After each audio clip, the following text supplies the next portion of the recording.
महाराष्ट्र जनसंवादमध्ये आपले स्वागत. मित्रो, सर्वांना जय भीम, जय संविधान. जय भीम, जय संविधान, जय भारत. बघा, आज आम्ही तुमच्याशी बोलण्यासाठी लाईव्ह आलेलो आहोत आणि लाईव्ह येण्याचं कारण असं आहे की संपूर्ण देशातलं वातावरण आज जर बघितलं तर अत्यंत कलुषित असं वातावरण झालेलं आहे. आणि असं झालं की सामाजिक सलोखा कुठेतरी बिघडत चालला आहे. जाती जातीमध्ये तेढ वाढत चाललेलं आहे. जाती जातीमध्ये एक वेगळ्या प्रकारचं वातावरण तयार होत चाललेलं आहे. आणि अशा काळामध्ये आम्हाला लोक म्हणतात की तुमची भूमिका काय, तुमची भूमिका काय. तर एक आम्ही स्पष्टपणे सांगतो की आम्ही शाहीर लोक कलावंत आहोत. होय, आम्ही एका जातीचे कलावंत नाही आहोत. बरोबर. आम्ही महाराष्ट्राचे कलावंत आहोत, संपूर्ण भारत देशाचे कलावंत आहोत आणि या बहुजन समाजाचे लोक कलावंत आम्ही आहोत. आणि त्यामुळे आमची भूमिका जर समजा कलाकाराला कलाकाराची भूमिका विचार करतो काय सांगेल की बाबा आमचं गाणं बघा, आमचं गाणं ही आमची भूमिका आहे. तर आम्ही एक शाहीर म्हणून, लोक कलावंत म्हणून, या माय मराठीचे सेवक म्हणून आम्ही सांगतो की आमची भूमिका ही आमच्या गाण्यांच्या मधून आम्ही सातत्यानं मांडत आलेलो आहोत. आणि आम्ही एका अर्थानं एक राजकीय लोक कलावंत आहोत. आम्ही सामाजिक आणि राजकीय आणि सांस्कृतिक या तिन्ही अंगानं वेगवेगळ्या पातळीवर गाणी लिहिणारे लोक कलावंत आहोत. आणि त्यामुळे आमची भूमिका आम्ही गाण्यातनं मांडण्याचा प्रयत्न केलेला आहे. ज्यावेळेला हे वातावरण कलुषित झालं त्यावेळेला आम्ही काय लिहिलं की जाती जाती तर लागलाय दंगार आणि आंब्यानं पाडलाय आंबार. ही भूमिका नाही की ज्या काळात माणसं माणसांच्यापासून दूर चाललेली आहेत त्यावेळेला माणसांना माणसांची जोडून ठेवण्याची भूमिका, ती बंधुतेची भूमिका जी बाबासाहेबांनी सांगितली, स्वातंत्र्य संस्थांनी बंधुता, तर ही भूमिका बंधुतेची भूमिका आम्ही मांडत आहोत. तर ही आपली भूमिका नाही, ह्याबद्दल एक स्पष्टच मत मी माझं व्यक्त करते की म्हणजे कसलीही चिंता करण्याची किंवा टेन्शन घेण्याची गरज नाहीये. खरं तर एक शाहीर कलावंत म्हणून समाजामध्ये तेढ निर्माण होऊ नये, समाजामध्ये दुही निर्माण होऊ नये, दोन जातींमध्ये किंवा जाती जातीमध्ये भांडणं लागू नये, कुणीही कुणाच्या काय म्हणतात त्याला कमिटमेंटवर, प्रामाणिकपणावर शंका घेऊ नये, अशा पातळीची भूमिका ही व्यापक कलावंत म्हणून आपली आहेच.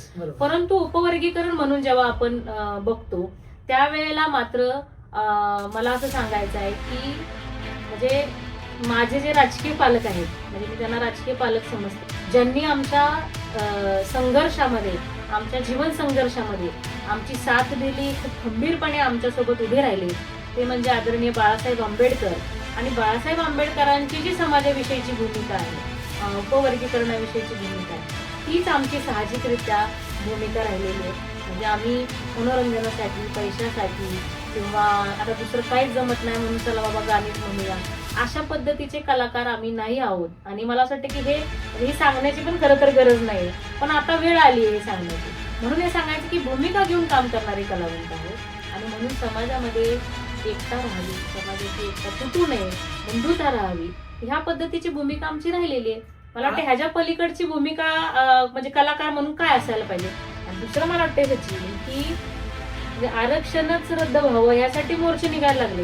मला असं वाटतंय की आरक्षण वाचलं पाहिजे, ह्यासाठी एक बडी मोहीम, मोठी मोहीम खरं तर सुरू झाली पाहिजे. तर आडातच नाही तर पोरात कसं येईल, म्हणजे आरक्षणच वाचलं नाही तर बाकीचे मुद्दे कसे सॉल्व्ह होतील. आपण ह्याच्याकडे थोडंसं लक्ष दिलं पाहिजे असं आम्हाला वाटतंय. मला स्पष्टपणे हेच सांगायचं आहे की आदरणीय बाळासाहेब आंबेडकरांनी या महाराष्ट्रात जेव्हा जेव्हा कुठलाही क्रायसिस तयार झाला, सामाजिक सलोखा बिघडण्याची परिस्थिती निर्माण झाली, तेव्हा तेव्हा बाळासाहेब आंबेडकरांनी अत्यंत छान पद्धतीनं, अत्यंत समर्पक पद्धतीनं आणि सम्यक पद्धतीने ते विषय सोडवलेले आहेत. आणि त्यामुळं एक लोक कलावंत म्हणून माझा विश्वास आहे की बाळासाहेब आंबेडकर जी भूमिका घेतात त्याच भूमिकेवर आम्ही आहोत. ह्या क्षणाला तरी मी हे स्पष्टपणे सगळ्यांच्यासाठी जाहीर करत आहोत की बाळासाहेब आंबेडकरांची जी भूमिका आहे, सुजाता आंबेडकरांची जी भूमिका आहे, तीच आमची भूमिका आहे. त्यापेक्षा वेगळी कुठली राजकीय भूमिका आम्ही घेत नाही. हे आता सगळ्यांनी म्हणजे अधोरेखित करून घ्यावं ही माझी कळकळीची विनंती आहे.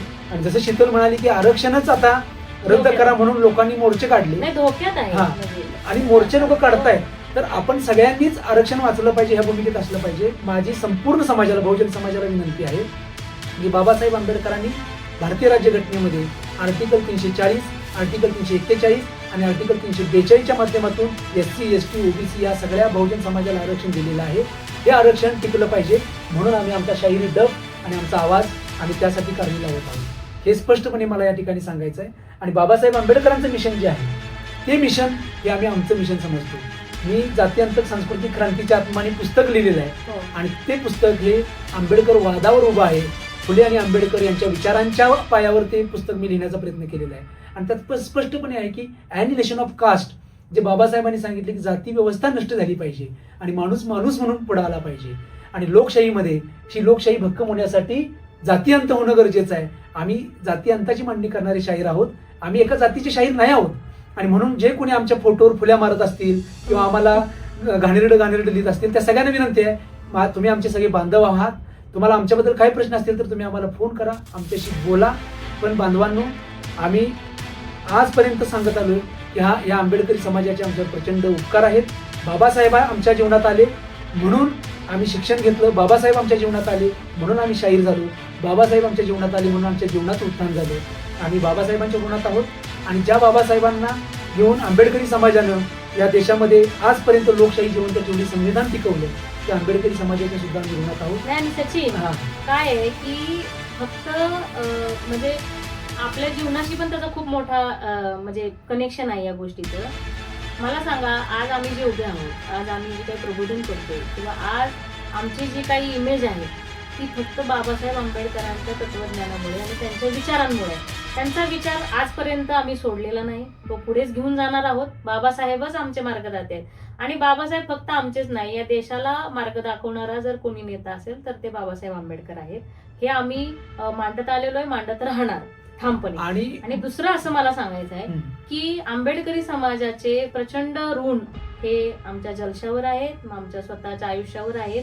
हे कधी विसरलो नाही, कधी विसरणार पण नाही. म्हणजे हे सांगण्याची खरं तर आवश्यकता नाही, पण आता सांगण्याची वेळ आलेली आहे म्हणून हे सांगायला लागते.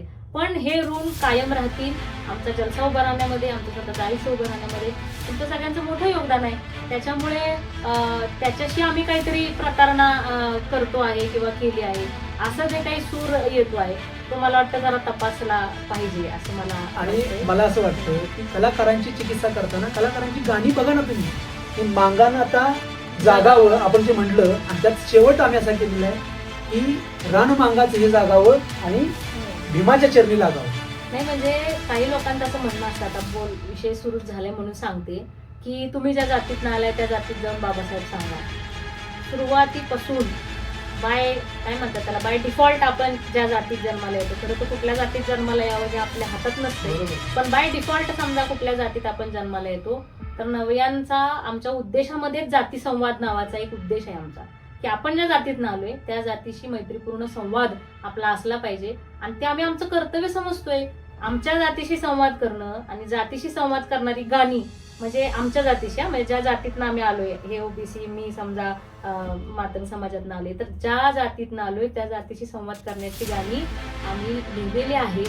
आणि त्यातलंच हे गाणं आहे, मांगानं आता जागावं आणि रान मांगाचं हे जागावं आणि भीमाच्या चरणी लागावं. ह्याच्यापेक्षा काय भूमिका पाहिजे अजून? ह्याच्यापेक्षा वेगळी भूमिका काय असू शकते? बरोबर. आणि मला हे पण सांगायचं आहे की आम्ही 18 पगड जातीची संवाद केलेला आहे. आम्ही केवळ म्हणजे मातंग समाजासाठी किंवा केवळ बौद्ध समाजासाठी नव्हे, 18 पगड जातीतल्या जाती समुदायाशी, वंचित समूहांशी आम्ही बोलतोय. आमच्या गाण्यातून आम्ही ते असर्शन ज्याला म्हणता येईल ते म्हणण्याचा प्रयत्न करतोय. आणि या सगळ्या जाती संवादाच्या मागे काय भूमिका आहे तर या देशाचं संविधान जे आहे ते पोहोचलं पाहिजे प्रत्येक जातीमध्ये. फुले शाहू आंबेडकर यांचा विचार पोहोचला पाहिजे. त्याच्यापेक्षा आम्ही दुसरं काय केलं, बाबासाहेबांचं मिशन की आज आम्हाला जी काही रोजीरोटी मिळाली, ह्या रोजीरोटीमध्ये या 18 पगड जातीतल्या लोकांनी आणि खास करून आंबेडकरी समाजाने आम्हाला आशीर्वाद दिला, प्रेम दिलं.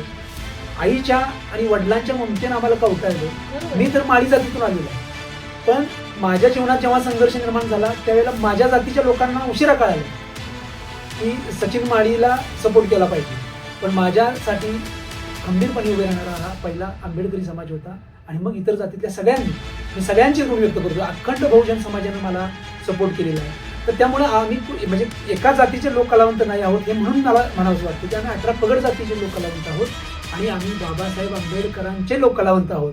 आम्ही महात्मा फुल्यांचे लोक कलावंत आहोत. आम्ही तथागत गौतम बुद्धांचे लोक कलावंत आहोत. विचार करा, आमच्या कला पथकाचं नाव नवयान आहे आणि आमच्या गाण्यांतून आम्ही नवयांची मांडणी करतोय. हे स्पष्टपणे आम्ही आमच्या पंचसूत्रीतून मांडलेलं आहे. आमच्या गाण्याच्या ओळीमध्ये आम्ही तथागतच मांडण्याचा प्रयत्न केलेला आहे. एका गाण्यावरनं आता काहीतरी झालं होतं की मांगाच्या दारावर लागली साहेबाची पाटी, गेली हातामधली घुंगराची काठी, जय लहूजी जय भीम आलं होती, अण्णा भाऊंची किमया मोठी. आता ही किमया कशी आहे, अर्थ सांगावा लागेल आता मला ह्या गाण्याचा. ही किमई अशी आहे की अण्णाभाऊंनी जग बदल घालून घाव सांगून गेले मला भीमराव.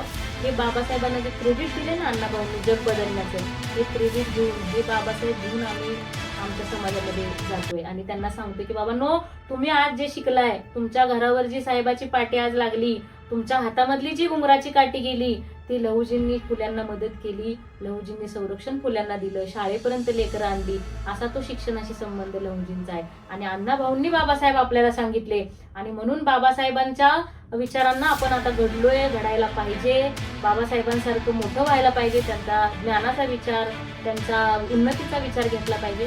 हे सूत्र आहे त्या गाण्यामागचं. अण्णाभाऊंना मोठं का बाबासाहेबांना मोठं हे शाहिरांचं काम नाही आहे, हे कलावंतांचं काम नाही. कलावंत कुणाला असं या महामानवाला मोठं त्या मानवाला छोटं असं कलावंत नाही करू शकत. आणि आम्ही म्हणल्यानं असे महामानव कोण मोठे लहान होत नसते. हे पण लक्षात घ्यायला पाहिजे. मला वाटतं त्या गाण्याचे ओळ मी सांगतो, अण्णाभाऊंनी जग बदल घालून घाव सांगून गेले मला भीमराव असं म्हटलं आणि म्हणून हा समाज बाबासाहेबांच्या विचारांच्याकडे आला, म्हणून तो शिक्षण घेऊ लागला आणि बाबासाहेबांच्या आरक्षणामुळे तो पुढे गेला आणि म्हणून साहेब झाले. नातं हे नातं आहे. आणि जग बदलाया जावलंय त्या भीमाकडे बोट. आता ही जग बदलाय दाविले त्या भीमाकडे बोट, अरे राहा की रुबाबात घाल की टाळ्याने पोट, कष्टानं मेहनतीनं व्हाव असलंय तू मोठं, स्वाभिमानानं भरावं माझ्या समाजाचं पोट. हे बाबासाहेबांचा विचार आहे. हा बाबासाहेबांचा विचार आहे. थोडस समजून घ्या मित्रांनो. आणि विषय म्हणजे डायल्यूट करू नका, गाणं समजून घ्या. मी हात जोडून विनंती करते, कलावंतांची अवहेलना काही करू नका. तर म्हणून मला सगळ्यांना माझी कळकळीची विनंती आहे की आम्ही तुमची लेकरं आहोत, आम्ही शाहीर लोक आहोत, आम्ही काही राजकीय पक्ष चालवणारी माणसं नाही आहोत, आम्ही साधी माणसं आहोत. खूप गरिबीतून येऊन खूप संघर्ष यातना सहन करू आणि आमचं जीवन हे आंबेडकरी चळवळीसाठी आम्ही दिले आहोत आणि देत आहोत आणि आयुष्यभर देणार आहोत. आणि त्यामुळं आम्हाला समजून घ्या, ह्या सगळ्या प्रक्रियेमध्ये अविश्वास निर्माण होणारं वातावरण तयार होऊ नये, कुठल्याही पद्धतीनं कमिटमेंटवर संशय निर्माण होऊ नये, म्हणून आम्हाला आज लाईव्ह यावं लागलं. खरं तर एखाद्या कलाकाराला अशा पद्धतीने लाईव्ह येऊन बाबांनो मला तुम्ही असं समजून घ्या म्हणून सांगण्याची वेळ येऊ नये. पण शेवटी अनेक लोकांनी फोन केले, ते म्हणले की बाबा तुम्ही बोला, तुम्ही बोलल्याशिवाय आम्हालाही कळणार नाही तुमचं म्हणणं काय आहे, आणि म्हणून मला हे बोलणं रास्त वाटतंय. तर बाबांनो तुम्ही आम्हाला पदराखाली घ्या आणि बाबासाहेबांची गाणी आम्ही आयुष्यभर गाणार आहोत. बाबासाहेबांचं गाणं हे आमचं जीवनाचं गाणं आहे. आमचं जीवन सुंदर बनवणारं गाणं हे बाबासाहेब आंबेडकरांचंच गीत आहे, याची आम्हाला जाणीव आहे. आणि म्हणून कळकळीची विनंती आहे मित्रांनो की ह्या सगळ्या वातावरणामध्ये अंधारात दगड मारू नका, मित्रांना जखमी करू नका, मित्रांची संख्या कशी वाढेल याच्याकडे आपण लक्ष दिलं पाहिजे. तर सरते शेवटी सर्वांना हेच सांगणं आहे की शाहीर कलावंत म्हणून आम्ही नेहमी तुम्हाला प्रबोधनाच्याच क्षेत्रामध्ये भेटत राहू, ते आमचं कर्तव्य आहे. आणि समाजाला जोडणारी, देशाला जोडणारी आणि देशाला समतेच्या वाटेवर नेणारी गाणी आम्ही गात राहणार आहोत. तर तुमचं प्रेम, तुमचं सहकार्य आणि तुमचं साथ आम्हाला अशीच मिळत राहो, अशी एक सगळ्यांना कळकळीची विनंती आहे.